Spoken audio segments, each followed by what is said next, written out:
If you would open up your Bibles to 1 Corinthians 15, we'll be there for just a moment. 1 Corinthians 15, and then after that, we'll move to Matthew chapter 27. But as you're turning there, I want you to think about the fact that the burial of Christ is something maybe we don't talk about quite as often. The tomb itself, something we don't talk about quite as often. But as you look at 1 Corinthians chapter 15, beginning in verse number 1, Paul says, "Brethren, I declare to you the gospel, which I preached to you, which also you received, in which you stand." So here's the gospel. It's by which this gospel you are saved, if you hold fast that word which I preached to you, unless you believed in vain. For I've delivered to you first of all that which I also received, that Christ died for our sins, according to the Scriptures, and that he was buried, and that he rose again the third day, according to the Scriptures. And, verse number 5, that he was seen by Cephas, then by the 12, and so on and so forth. But it's very interesting to think about, as some have pointed out, that the gospel is sometimes said that it has three pillars that hold up the gospel itself. It has three pillars, and the three pillars are the death, the burial, and the resurrection of Jesus. Here we see that in 1 Corinthians 15, verses 1 through 5 and following. But as we said, sometimes we spend a lot of time thinking about the death of Jesus and what he endured and went through on the cross. And we certainly spend a lot of time thinking about what took place with his resurrection, but maybe we don't spend quite as much time thinking about his burial, the time in the tomb. I'm not sure why that is. I think maybe it's because we already know the end of the story. We've heard it from our youth, or maybe even if we didn't grow up going to Bible class, maybe we've just heard it from our friends or people of the world that Jesus supposedly raised from the dead. And so we just know, we skip over that section that Jesus was buried, and we get right to the point of the fact that he was raised. But I think there is some validity and goodness to spend some time thinking about, for our lesson this evening, two parts with regard to the burial. I want us to first consider the fact that there is some apologetic significance in regards to why the burial and the events surrounding it is important. And then we'll later talk about, the second half of the lesson, some spiritual or theological significance with regard to the burial. As we said, I'm not sure why. Maybe it is we skip over the burial part, but maybe it's because we just don't like to think about the death or tombs in general. Especially in our culture, that which surrounds the grave and the dead and skeletons and things of that nature, we just don't like it. In fact, I was trying to think of anything that might be positive associated with a tomb, and the only thing that came to mind was a story that my father, a preacher, told about a couple of preacher's kids at the side of a grave, in which those preacher's kids decided to jump in the grave. And to make matters worse, when the preacher tried to get his sons to come up out of the grave, they ran to the other side of the grave. That was not me and my brother. Just because I said it was a couple of preacher's kids, it was someone else. But he told that story, my dad did. It was a true story. That's the only thing I can think of with regard to something positive, as we might think of it, with regard to graves and tombs of that nature. But I think there is actually, as we said, a lot of warrant to spending time thinking about the burial of Jesus. So let's do that this evening. First and foremost, let's consider Christ's burial from an apologetic approach and think about its significance from an apologetic approach. What we mean by apologetic is to give a defense for, and almost a proof or a reason for believing something. That is to say, the burial is not just recorded for us just for the sake of recording history, it was written down so that we, it's a filler on a page, but rather that it actually gives credence to and is significant for what we'll consider later on with regard to the resurrection. Consider that if you're writing a fictional narrative, and it's not true, if you're writing something that is untrue, and maybe if these individuals were writing these things down just as a story for the sake of entertainment, why would they include specific details that could out their story as false? Why would they include specific details such as the tomb of Jesus that could inevitably be used against them as reason to suggest that the ones writing these things down were not telling the truth. The Bible includes very precise details about the burial. In fact, compare this to what we said a moment ago about the fact that we spend a lot of time thinking about the death of Jesus, but there's only in the book account of Matthew, if you'll turn there to Matthew 27 and 28, just a couple of verses that really speak at all about what actually happens at the death of Jesus. Look, chapter 27, verse number 26. Then he released Barabbas to them, and when he had scourged Jesus, he delivered him to be crucified. Not much said there. Of course, you go on there and he's put on the cross. And then at verse 35, then they crucified him and divided his garments, casting lots. There's just not a whole lot of detail. I understand there's things going on there with the robe and the crown and things of that nature. But as far as all of the details, I understand it's talked about the fact that his side was pierced in other places and such. But there's not a whole lot of detail given there. But there are some precise details that are given about the tomb, specifically the precise location. Consider that with regard to Christ's tomb, it was known who the tomb belonged to, and it was recorded for us. Look at the end of chapter 27 and verses 57 through 60. Read this with me. This was from our reading this week, which is why I wanted us to spend time thinking about these things tonight. Verse 57. Now when evening had come, there came a rich man from Arimathea named Joseph, who himself had also become a disciple of Jesus. This man went to Pilate and asked for the body of Jesus. Then Pilate commanded the body to be given to him. And when Joseph had taken the body, he wrapped it in a clean linen cloth and laid it in his new tomb, which he had hewn out of the rock. And he rolled a large stone against the door of the tomb and departed. Consider that it was known who the tomb belonged to. Now that's important. Why? Because it might be said that there is a paper trail here of some sort. It's clear that this was a known tomb, and it was known who this tomb belonged to. As we said, it belonged to Joseph of Arimathea. I don't know how in that day it was recorded, like some sort of title, or as it is today, you buy a burial plot. It's kind of interesting, kind of funny in a way to think about the fact that we buy a piece of land to put our body. But regardless, it was the fact that Joseph of Arimathea had laid claim to this spot. It belonged to him, and people knew that. And maybe it was the case that in that region, among those people, that people knew how to find out who that tomb actually belonged to. And do you think that it was likely the case that when Jesus was claimed to have been resurrected, that there were some contemporaries of that day who would have liked to test this claim and would have maybe been like Lee Strobel, someone who was a former detective of sorts, who investigated the claims from his position of his work, and maybe somebody in that day would have taken the steps to have done something similar to what Lee Strobel did and gone to find out, maybe from a law enforcement official perspective, to find out who was the owner of the tomb that Jesus was buried in. Let's find out where he was buried. And so it is significant from an apologetic standpoint that Jesus was buried in a known tomb. That is to say, he was buried in a tomb that was owned by someone, and it could be traced back to him through some sort of paper trail, if you will. But secondly, consider that not only was it known who the tomb belonged to, but it was a tomb that others had gone to. It was a tomb that others had gone to. Look at verse number 61. And Mary Magdalene was there, and the other Mary sitting opposite the tomb. Okay, so we have women who had gone to the tomb and could maybe perhaps go back there and tell you how to get there.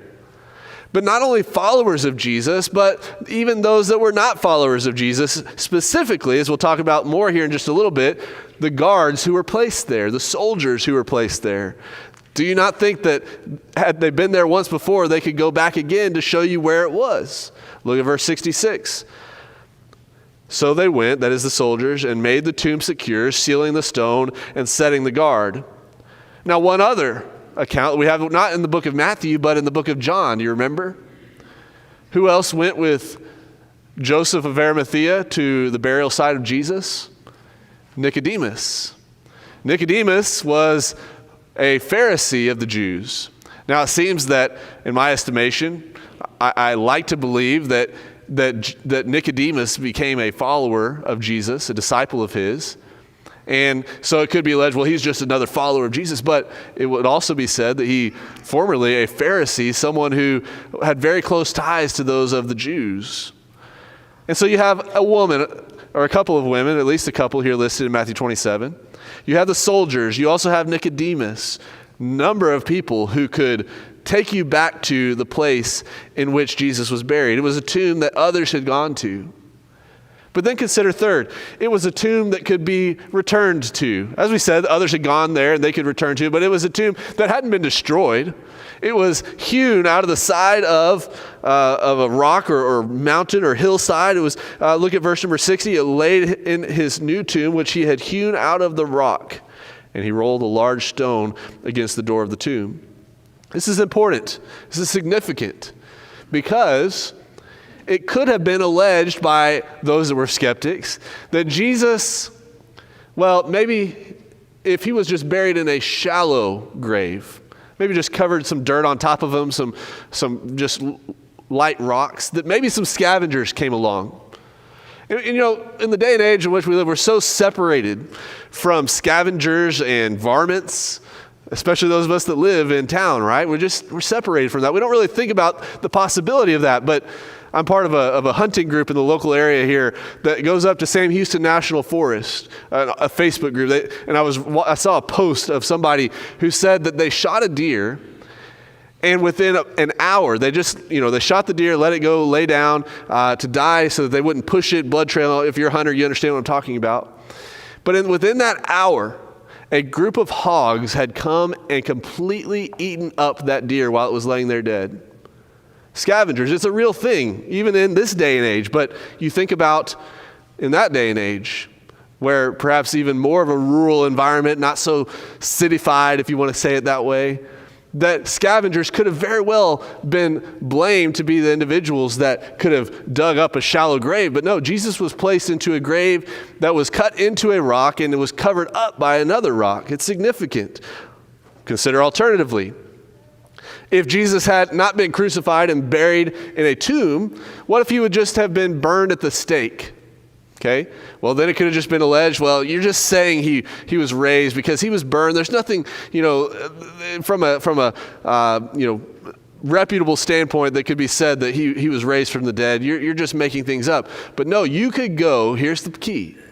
You could go to the very place Jesus had been buried, the tomb that he had been buried in. So from an apologetic standpoint, this is crucial, it's significant, it's important. But now add into this another layer. This is key. If the apostles were trying to mastermind some sort of corrupt scheme, some fictional narrative, why would they proclaim his resurrection so close to the place that Jesus had died later on? Think about it this way. If they weren't telling the truth, they would have known that someone could have very easily said, let's go take a field trip to this tomb. Let's open the tomb up and let's just go ahead and look and see. You know Jesus is in there. But they were bold enough, these apostles were, the disciples were. They were brave enough, they were confident enough to go ahead and continue to proclaim that Jesus had been resurrected, despite the fact that they were right there in that same city, that same territory that Jesus had died and had been buried. In fact, turn in your Bibles to Acts chapter 2. We can actually prove that they might have done this. Some people in that day might have done this. In Acts chapter 2, we have the first gospel sermon being preached on the day of Pentecost, and Peter, in his sermon, actually references the tomb of David, which would have been in that very area.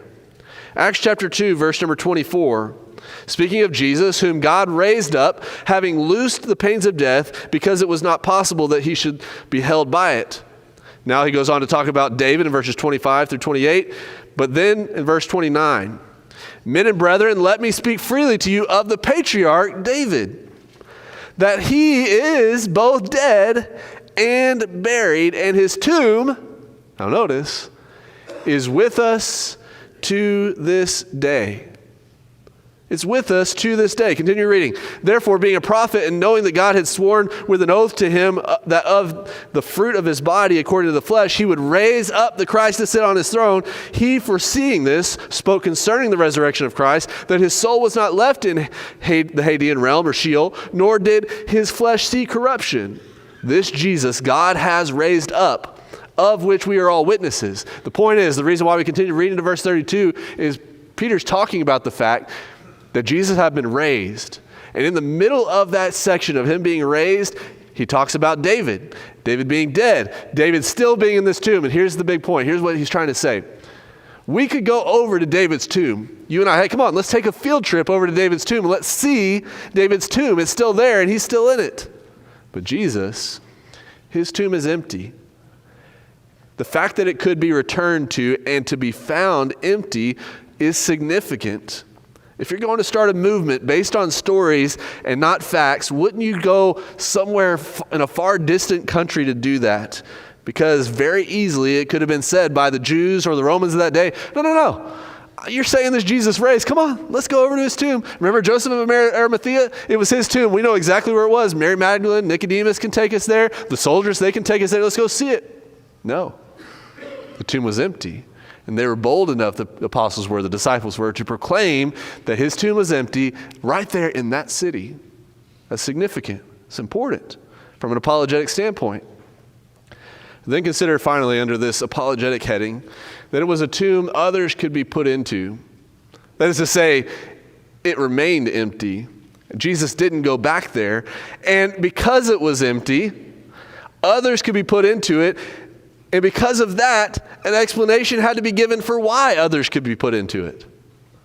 And the explanation had to be given by those who were supposed to be guarding that tomb. Why do the Romans and the chief priests and the elders go to such great lengths to cover up the fact that the tomb was empty? Read with me in verse number 62 of Matthew 27, going back to that text. On the next day, which followed the day of preparation, the chief priests and Pharisees gathered together to Pilate, saying, Sir, we remember while he was still alive how that deceiver said, after 3 days I will rise up. Therefore command that the tomb be made secure until the 3rd day, lest his disciples come by night and steal him away, and say to the people, he is risen from the dead. So the last deception will be worse than the first. Pilate said to them, you have a guard, go your way, make it as secure as you know how. So they went and made the tomb secure, sealing the stone and setting the guard. This isn't in here by accident. It's important from an apologetic, faith-building standpoint for us today to know that it was not possible that the apostles could have come and stolen the body. There was a guard put there, and there was a story that was inconsistent. Turn the page, as you might in my Bible, to verses 11 through 15. A great length that has gone to cover it up. So the plan was the Jews came to Pilate. They said, let's place a guard there. And he says, he predicted or he suggested that he was going to be able to be risen from the dead. But surely this was going to be his disciples that were going to come and steal it. So let's make sure that doesn't happen. And so Pilate had reason to go along with it, right? Because he doesn't want any more rousings about this Jesus of Nazareth. And so, go and make it, the operative word here, as secure as you can. But then there's the cover-up, verses 11 through 15 of chapter 28. Now while they were going, behold, some of the guard came into the city and reported to the chief priests all the things that had happened. And when they had assembled with the elders and consulted together, they gave a large sum of money to the soldiers, saying, tell them, his disciples came at night and stole him away while we slept. And if this comes to the governor's ears, we will appease him and make you secure. So they took the money and did as they were instructed. And this saying is commonly reported among the Jews until this day. You see this kind of thing in the movies all the time, right? In real life all the time. We won't navigate into the political sphere, but when someone does something wrong or when someone's in trouble, people pay others off In this case, the chief priests, the elders, and ultimately the soldiers, they were in trouble. The chief priests and soldiers, the chief priests and elders, they were in trouble of being proven wrong, of losing their place of status. The soldiers were in trouble of losing their job, perhaps even their life, for not holding to their duty or responsibility of guarding the tomb. And so money is thrown at the problem. But we see that an inconsistent account is given. Their story is to say that the disciples came and stole him away at night. Sure, okay. A bunch of fishermen and a tax collector. Yeah, one zealot in the crowd. They were able to overthrow you. They were able to overthrow this guard that was made as making the tomb as secure as they possibly could. Fat chance. You think about this as well. Peter, apparently he was too cowardly, at least early on before Jesus' death, to own up to the fact that he was a follower of him. And now you're telling me that he went at night? He and his buddies went at night after they had scattered against some soldiers? No. The story doesn't add up. It doesn't make sense. He predicted it. He didn't need a prophet of God to raise him from the dead, as we'll talk about here in a moment. Jesus predicted that this would happen, and the cover-up is not sufficient to try to wash it away. And so let's talk about, very quickly, some theological significance or spiritual significance. The first half of our lesson, I think just if you're looking at your watch, it was more than half, okay? We'll go a little bit quicker on this part. But we do want to make sure that we emphasize some spiritual significance to the burial, because we understand there is some spiritual significance to the death. There's spiritual significance to the resurrection. But think about the spiritual significance, the theological significance of the burial. Number one, consider that it is testimony of the humanity of Christ. Hebrews chapter 9, verse number 27, it is appointed once for men to die, and after that, the judgment. This wasn't some smoke and mirrors trick. Christ shared in every human experience that we all end up experiencing. It's testimony to the humanity of Christ, but consider next, it's testimony of the true death of Christ. One writer put it this way: I suggest that the reason the burial is an important step even beyond death is that burial puts the deceased person out of this world permanently, as we might think of, at least in the world that we are aware of and can see and perceive. He says, a corpse is dead to life, yes, but there is a sense in which it can still be said to be in life, that is, in our presence among the living, as long as it is around. But when it is placed in the ground and covered with earth, or in the case of Jesus, the stone, it is removed from the sphere of this life permanently. It is gone. And as we might suggest, we're not going to go down the rabbit trail of what's sometimes considered to be controversial about how exactly many days Jesus was in the tomb and all of that. If you're interested, I think there's warrant and validity to studying that, and I'll be happy to point you in the direction of some resources, because it is a little bit tedious to kind of dig through some of that. But Jesus was in the tomb not just for a couple of hours. He was in there for a number of days. It's kind of like Jesus in John chapter 11 when he waited a little while before he went to Lazarus, to the point that Lazarus was stinking. You remember what it said there? Jesus was in there long enough not to just be like those, in the medieval ages that they had to start putting the bells attached to a string down into the grave, into the coffin, because there were some that they found claw marks inside of the coffin. Apparently they'd been buried alive. They thought they were dead, but they weren't really. It's a true story. Jesus had been there. He had died and was in the tomb for a good amount of time. And we say all of that because this burial is important to attest to the power that Jesus had. As we said, Jesus predicted it. He didn't need a prophet of God to raise him from the dead like Jesus had done for Lazarus or Elijah had done for other individuals. This wasn't the first resurrection, okay? But it was the first resurrection of which the one who had died raised himself. And that attests to who Jesus is. Yes, it is said in other scriptures that God raised him from the dead. Peter talks about that in his sermon. Another scripture talks about the fact that the Spirit raised him as well. But Jesus also is said to, as he predicted himself, to have raised himself, John chapter 2, verse number 19. But he doesn't, here's the key, doesn't remain in Sheol, Psalm 16, verse number 10. And as he said to the thief next to him, truly I say to you, today you will be with me in paradise, suggesting that he went into the Hadean realm, the realm of the dead, not to hell as sometimes it was mistranslated and is misconstrued by certain creeds, okay? But Jesus went to the realm of the dead. He was that dead, in other words. There's some theological significance here that as we think about that, Jesus overcame death, and that suggests and proves, and is important to remember with regard to, as we think about next, that his burial is testimony of the propitiatory demands that were met. Okay? We don't use that word very often. Propitiation is simply the appeasement of the wrath of the gods, as it were, in the pagan world. Okay, just to mean, in other words, a sacrifice that was offered to appease the wrath of the gods. Jesus' propitiatory work, Romans chapter 3, verse 25, was that God's wrath was appeased. That is to say, he was really dead. Jesus really died. He really was buried. It wasn't some smoke and mirrors thing. It wasn't just a trick thing. It actually happened.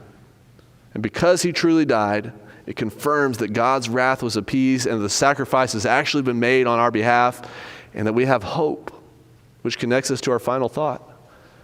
That Christ's burial is testimony of the meaning and seriousness of baptism. Romans chapter 6, verses 3 and 4, Paul talks about the fact that those of us that are buried with him in baptism are buried into his death. Christ's death and his burial were very important, and so also is our burial in the watery grave of baptism, which represents and signifies being raised to walk in newness of life. That's what he goes on to talk about there in Romans chapter 6. So don't just skip over the burial part of Jesus because you're going through the reenactment of what he has done. That is to say, he was buried and he rose again. So you and I, when we are buried into the watery grave of baptism, the old man of sin is dead. It's like we are crucified just as Jesus was. The old man of sin is dead and crucified. We are buried, and that is supposed to remain there, the old man, to raise up to walk in newness of life. And so, the question for us this evening, have you been buried with Christ? The burial is important from an apologetic standpoint, but especially a spiritual standpoint. Do you want to be buried with Christ tonight? If you will be buried with him, you can be raised that new creature, and you can have hope of resurrection in eternity. You think about the resurrection, we've talked about how it's important. 1 Corinthians chapter 15, verse 20 tells us that Jesus and his resurrection are the first fruits. That is to say that just like Jesus was buried and raised, so too also you and I can be buried and raised spiritually, but also literally. That is to say that we can go to be raised up out of the grave. That is to say, we get to go to heaven to be with him. But only if you have spiritually been buried in the watery grave of baptism can you find the hope of eternal life in heaven with him. Have you not done that this evening? Do it now. As together we stand and as we sing.